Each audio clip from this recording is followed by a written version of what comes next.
Kun Keelloo Miidiyaadha. Akkam jirtu kabajamoo dhaggeeffattootaaf daawwattoota keenya. Kamisa onkoloolessa 17 bara 2024 keessummeessaan keessan Anna Gumaata Sammaati. Oduu har'aan isinitti hima. Oduuwwan har'a qabadhee jiru keessaa jalqaba kan isinii dhiyaatu Awwaash Faantaalleetti irra deebiin kaleessa galgalaa fi har'a guyyaa walakkaa kirkirri lafaa mudachuu isaati. Itti aansuun wal duraa duubaan dhaabbanni bilisummaa dimokiraasii irratti hojjetu Freedom House jedhamu bilisummaan intarneetii Itoophiyaa keessa jiru gadaanaa ta'uu ibsu. Addi bilisummaa biyyaalessaa Ogaaden waliigaltee nagaa bara 2018 mootummaa Itoophiyaa waliin taasise keessa deebi'ee gamaaggamuuf walgahii waamu. Birriin Itoophiyaa biyyoota Saharaa gadii keessaa maallaqa isa gadi bu'aa ta'uu baankiin addunyaa gabaasu. Walwaraansa waliinii Sudaan keessatti deemaa jiruun lammiileen Itoophiyaa Sudaan keessa jiraatan rakkoolee garaa garaatiif saaxilamaa jiraachuu. Kooriyaan kaabaa biyya ollaa ishee taate Kooriyaa kibbaa diina jechuun labsu. Paakistaan wantoota lubbuu qaban televezyiiniitiin agarsiisuun dhorkaadha jechuu isheen isin biraan ga'a. Dhuma oduu keenyaan Ameerikaa dabalatee liqaan addunyaa kanarra jiru doolaara tiriliyoona 100 caaluuf deema jechuun ibsa jaarmiyaan maallaqaa laateen isin dhageessisa. Haga dhumaatti nu caqasaa jecha kallattumaan gara sanatti waliin dabarra.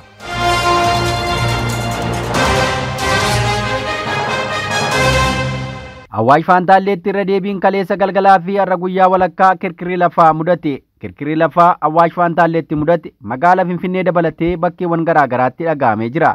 Edda halkan sa'aatii 5:11 irratti har'a guyyaa walakkaa naannawa sa'aatii 6tti Awwaash Faantaalleetti kirkirri lafaa reektaal iskeelii 4.6 galmaa'ee mudachuu Inistituutiin Jiyooloojikaalii Itoophiyaa ibseera. Dambalii kirkira lafaa Awwaash Faantaalleetti mudate kunis magaalaa Finfinnee dabalatee kutaalee biyyattii garaa garaatti dhaga'amuu Inistituutichi ibseera. Guyyoota muraasa dura kirkirri lafaa reektaal iskeelii 4.9 naannawa Awwaash Faantaalleetti mudate dambaliin isaa Finfinnee qaqqabuun namoota hedduu rifaasisuun ni yaadatama. Kirkirri lafaa irra deddeebiin naannichatti tibbana mudataa jiru yeroo sadii ol ta'uu isaa hubatama. Sababa kirkira lafaa kanaanis naannawa Faantaalleetti manneen jireenyaa muraasa diigamuu fi lafti baqaquu Yuunivarsiitiin Samaraa beeksisee ture. Odeessa itti aanuun dhaabbanni bilisummaa dimokiraasii irratti hojjetu Freedom House jedhamu bilisummaan intarneetii Itoophiyaa keessa jiru gadaanaa ta'uu ibse. Gabaasa bilisummaan intarneetii kabara 2024 baaseen sadarkaa Afrikaatti fooyya'insi jiraatus Itoophiyaa keessatti gadi bu'aadhaa jedhe. Itoophiyaan madaalli bilisummaa intarneetii 100 keessaa qabameen parsantii 27 qofa galmeessuun biyya bilisummaan intarneetii keessa hin jirre jedhamuun Afrikaa irraa sadarkaa gadaanaa qabattee jirti. Biyyoota walitti bu'iinsa qaban keessatti bilisummaan intarneetii daangeffamee akka jiru kan ibse dhaabbatichi Itoophiyaa fi Sudaan akka fakkeenyaatti kaaseera. Dhaabbatichi biyyoota Afrikaa 17 keessatti qorannoo gaggeesseen Afrikaan kibbaa 74 galmeessuun Afrikaa keessaa sadarkaa duraa yoo qabattu, Keeniyaan ammoo 64 galmeessuun sadarkaa sadaffaa irratti jirti. Zaambiyaan immoo bilisummaa intarneetii warra haalaan fooyyessaa jiru jedhaman keessaati. Biyyoota akka Itoophiyaa walitti bu'iinsaan raafamaa jiran keessatti cufamuu intarneetii wal qabatee hanqinni odeeffannoo waan mudateef haalli jiru daran akka hammaatu taasiseera ka jedhe dhaabbatichi. Haalli kunis dhiittaa mirga namoomaa raawwataman akka hin saaxilamne danqoo ibse. Akkasumas gaazexeessitoota dabalatee namoonni dhuunfaa odeeffannoo karaa intarneetii qoodaniin hidhaa fi dararaaf saaxilamaniiru jedhe.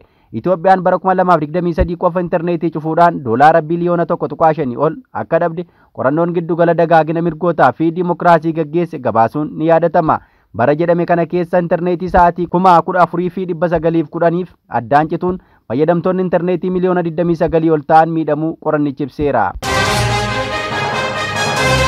Odeessa itti aanuun addi bilisummaa biyyaalessaa Ogaaden waliigaltee nagaa bara 2018 mootummaa Itoophiyaa waliin taasise keessa deebi'ee gamaaggamuuf walgahii waame. Duraan gama waraanaan siyaasa gaggeessaa akka ture qabsoo karaa nagaatti deebi'uu murteessuun mootummaa Itoophiyaa waliin bara 2018 waliigaltee irraa akka ga'e addi bilisummaa biyyaalessaa Ogaaden bara kana irra deddeebiin komii dhiyeessuu irratti argama. Akka kanaan jaarmiyaan naannoo Somaalee keessa socho'u kun dhimma waliigaltee nageenyaa waggaa 6 dura mootummaa Itoophiyaa waliin mallatteessee fi haala yeroo gaanfa Afrikaa irratti mari'achuuf walgahii koree giddu galeessaa waameera. Xalayaa duraan taa'aa dhaabbatichaa Abdirahmaan Mahadii irraa miseensota koree giddu galeessaa hundaaf barreeffame akka agarsiisutti walgahichi onkoloolessa 26 haga 27 bara 2024 gaggeeffama. Ajandaaleen walgahichaas guyyaa yaa'ii waliigalaa dhaabbichaa gaggeeffamu murteessu, waliigaltee nageenyaa bara 2018 mallatteeffame gamaaggamuu fi haala yeroo gaanfa Afrikaa irratti mari'achuu ta'uu ibsameera. Dhaabichi ibsa ji'a tokkoon dura baaseen dhimma haala yeroo siyaasa gaanfa Afrikaa fi waliigaltee nagaa mootummaa waliin mallatteesse kaasuun mootummaan Itoophiyaa mirga heeramuu uummata Somaalee sarbe jechuun himachuun isaanii yaadatama.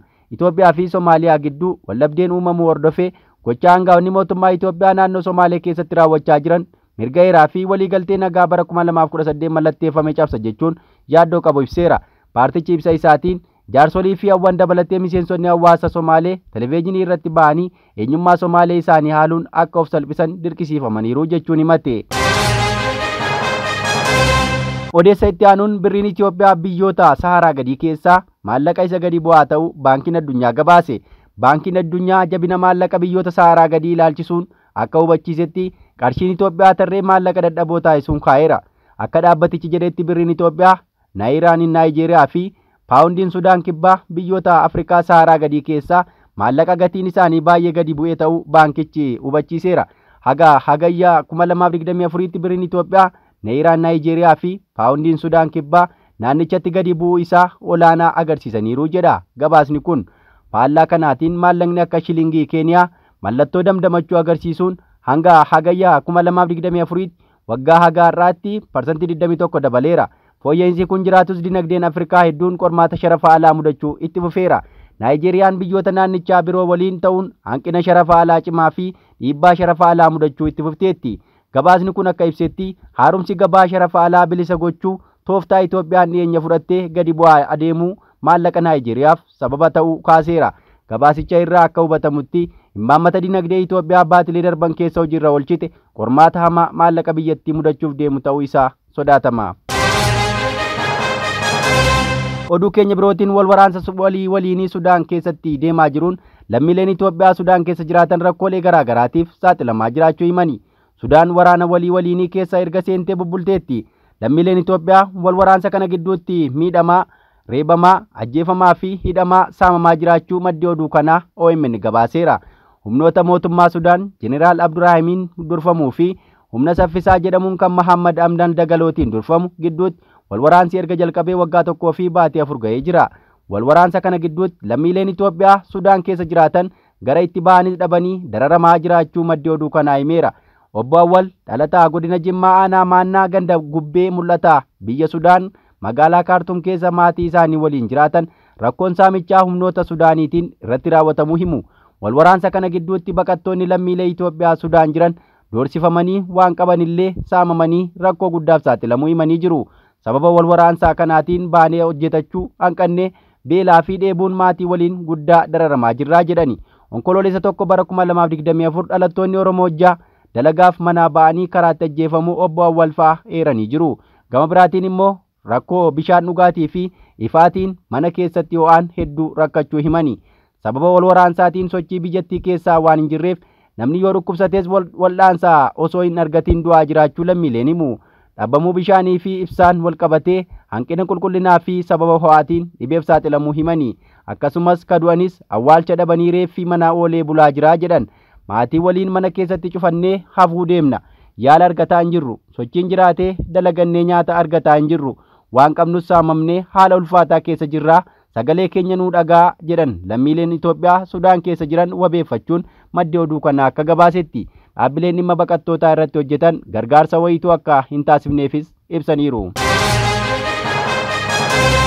Odeessa keenya birootiin Kooriyaan Kaabaa biyya ollaa ishee taate Kooriyaa Kibbaa diina jechuun labsite. Kooriyaan Kaabaa tasumaa biyyoota dhiyaa waliin kan waliif hin galle addatti faallaa Ameerikaa dhaabbachuun kan beekamtu biyya ollaa ishee hariiroo bal'aa Ameerikaa waliin qabdi jedhamu Kooriyaa Kibbaa diina jechuun labsiteetti.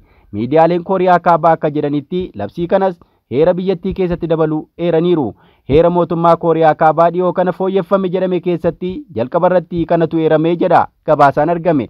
Heerri Kooriyaa Kaabaa keessatti bahu akkasuma seerri biyyattii kan addunyaa irraa faallaa adeemaa jedhamuun eerama.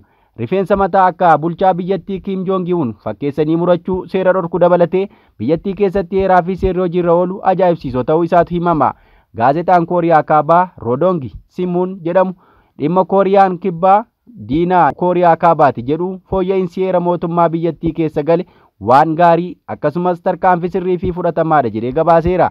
Keessumaa waggoota hedduu booda yeroo muddamni biyyoota lameen gidduutti hammaate kanatti fooyya'insi akkanaa akkaan murteessaadha jedha gabaasni kun. Kooriyaan Kaabaa kibxata darbe daandii Kooriyaa Kibbaa waliin wal ishee quunnamsiisu haleeluun barbadeessiteetti. Miidiyaan mootummaa Kooriyaa Kaabaa tarkaanfiin kun biyyoota lameen Kooriyaa Kaabaa fi Kooriyaa Kibbaa gargar baasuuf isa jalqabaati jechuun gabaase. Taajjabdoonni gariin heera mootummaa haala kanaan fooyya'e kanaan jalqabbii fakkeenyummaa qabu jedhaniin bulchaan Kooriyaa Kaabaa Kim Jong Un muddee bara 2023 yaadi tokkummaa biyyoota lameenii guutummaatti akka haqamu labsee ture. Yeroo sana Kim hariiroon Kooriyaa Kaabaa fi Kooriyaa Kibbaa hariiroo biyyoota diina walii ta'anii akka ta'ee fi biyyoota waraanaaf wal eeggatan akka ta'an dubbachuu miidiyaa biyyattii gabaasee ture. Baatii amajjii keessa yaadi Kooriyaa Kibbaa waliin tokkoomuu jedhu gonkumaa akka hin taane labse. Kanaaf jecha heera mootummaa fooyyessuun akka barbaachisuu fi Kooriyaa Kibbaatiin biyya diina taate jedhanii labsuun akka barbaachisu kallattii kaa'ee turuu gabaasicha tu'eera. Yeroo sanarraa eegalee muddamnii fi walqocollaan biyyoota lameen gidduutti hammaateera. Keessattuu ji'oota muraasa darban ammoo yaaddoon gidduu isaaniitti daran hammaateera. Odeessa keenyatti aanuun Paakistaan wantoota lubbuu qaban televezyiiniitiin agarsiisuun dhorkaadha jechuun labsite. Paakistaan keessatti nama, beellada, bineensotaa fi biqiltuuwwan dabalatee kan lubbuun jiru hundi akka sabaa himaalee irratti hin mul'ifamne seerri dhorku ba'eera. Seera kana kabaase Alqaayidaa fi Osaamaa Bin Laadeen daawwachiifteetta jedhamee bara 2001 keessa Ameerikaa fi garee isheetiin aangoo mootummaarraa kan ari'ame Taalibaanidha. Seeraa fi labsii falmisiisoo baasuun kan yeroo hedduu komatamu Taalibaan amma immoo sabaa himaaleen yookaan miidiyaan Afgaanistaan uumama lubbuun jiru hunda akka hin agarsiifne labsii dhorkaa haaraa baaseera. Dubbii himaa mootummaa Taalibaan kan ta'e Saayifel Islaam Kaayiber qaamota mootummaa dabalatee miidiyaan biyyattii martii namaaf beellada bineensa dabalatee lubbu qabeeyyii kamiyyuu osoo lubbuun jiranii akka hin agarsiifneef ajajni dabruusaa miidiyaalee akka Reuters fi Associated Press gabaasaniiru. Seerri haaraa ba'e kun sabaa himaalee biyyoota alaa kan Paakistaan keessaa mandheeffatan akka ilaallatu hin ibsamne. Mootummaan Paakistaan ka Taalibaan hoogganamu heera shari'aatiin akka bulu beekamaadha. Labsiin amma ba'es achi keessaa fudhatamuusaadha kan himame. Mootummaan Taalibaan Kaabul keessa mandheeffateeru kan hoogganamu nama Maalaawii Hiibutulaa ka jedhamuun yoo ta'u kaabinoota qaba. Seerri lubbuu qabeessaa hunda akka hin agarsiifne dhorku kun mirga namaa kasarbudhaa jedhamee komee kaasaa jira. Hojiin televezyiinii galaalchaa yookaan gaazexaa fi marsariitiin biyyattii rakkoo keessa galuuf jiru jedhameera. Taalibaan erga Ameerikaa waliin nagaa buusanii bara 2021 aangoo mootummaatti deebi'ee booda dubartoota dalagaarraa shamarran barnootarraa dhaabuusaan komatama.